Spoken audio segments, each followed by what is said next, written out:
بریم سمت زری بچه ها. زری مقدس. عرض ادب خدمت همه بچه ها، همه همینان. انشالله سابسکرایب بکنید، لایک رو بزنید و اگه دعایی دارین از همینجا. من از نیت از سمت شما برای تمام کسی کامنت میذارین یا حساب میکنین و براتون میفرستم. حتما اینو براتون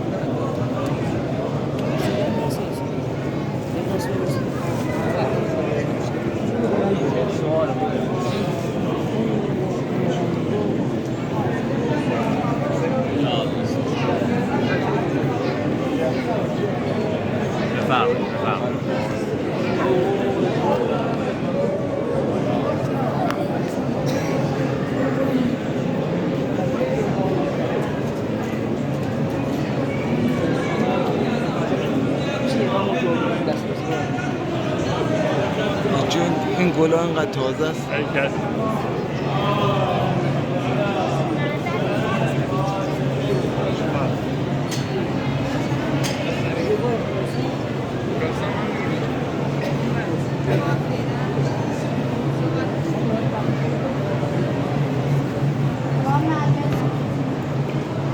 بچه ها باید به احترام الان مامورزا باید چپ برگردیم.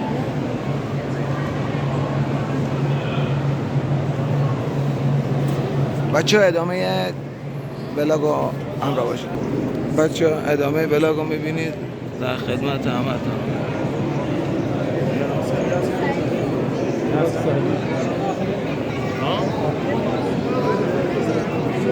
بچه ها بریم یکی از قبرای یکی از اشخاص رو ببینیم که توی سیاست ایران بوده ولی پیش همه محترمه و اینا همه روی دیوار دفن شدن هستن و یه زیرزمینیه بیشتر به خاطر قبرها و قبرهای خیلی خاصی که داره. حالا من بهتون نشون میدم اینا رو.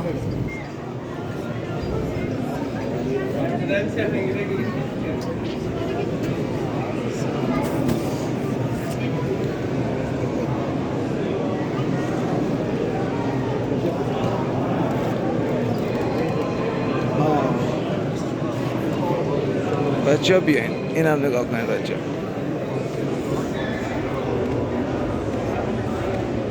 بچه ها این هم قبر اینجا نوشته دیگه شهید آیت الله حاج سید ابراهیم رئیسی 8مین رئیس جمهور اسلامی ایران، شهادت 32/1403 32، یعنی آخرین روز چیز. بعد خادم شما الان دمیز دفنه ما دوگه خانم از زیره حتما. بعد قبلا نگاه اینا چیز کرد. این درشه دیگه. این بچه این کلیدشه. این در باز میشه و نه دیگه آقا این دیواری کاشتنه چیز کردن دفت کردن. این هم عکسش هم زدن دیگه.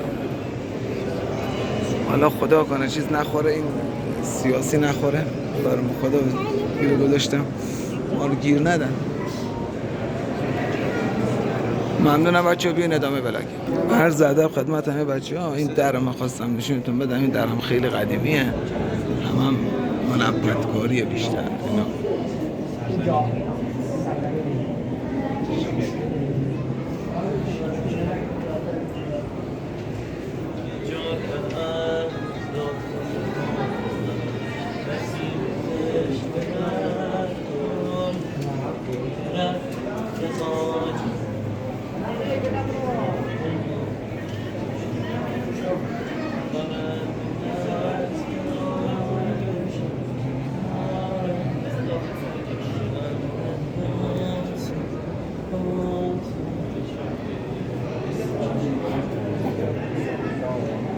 این هم خروجی به سمت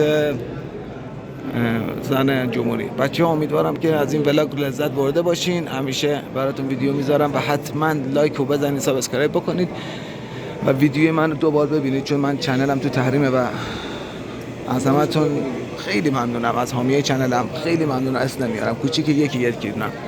ممنونم از همتون بچه‌ها. سایبونا باز شده. حالت مدینه و به شدت زیبا. این هم یکی از صحن باز، اگه خواستیم بیاین کاملا تغییر کرده حرم. امیدوارم همتون حداقل دلتون رفته باشه ضبط ابراز. یا علی مدد.